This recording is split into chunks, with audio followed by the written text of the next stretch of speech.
የምናገኝበት የህይወት ክህሎት በሚል ርዕሰ ጉዳይ ነው። የህይወት ክህሎት ምንድን ነው?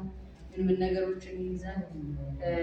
የህይወት ክህሎትም ህይወታችን ውስጥ እንዴት ማዳበር እንችላለን የሚል ጉዳይ ላይ እናወራለን ማለት ነው። እንግዲህ እንደዚህ ሳስቀምጣችሁ ከተለመደው እንደዚህ አይነት አቀማመጥ አይደለም።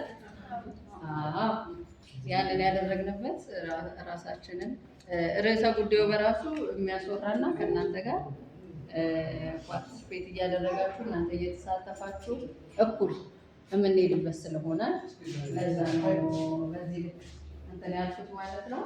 እንቀጥል አይደል? እስኪሰራ ድረስ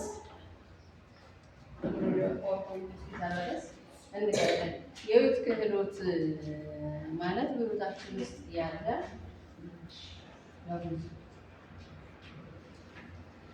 የህይወት ክህሎት የምንለው በህይወታችን ውስጥ ያለ በተፈጥሮ የሚሰጠን መልካም ነገሮቻችን ናቸው። የህይወት ክህሎትን ማሳደግ ስልጠና ዋና ዓላማው በህይወታችሁ ውስጥ ያላችሁ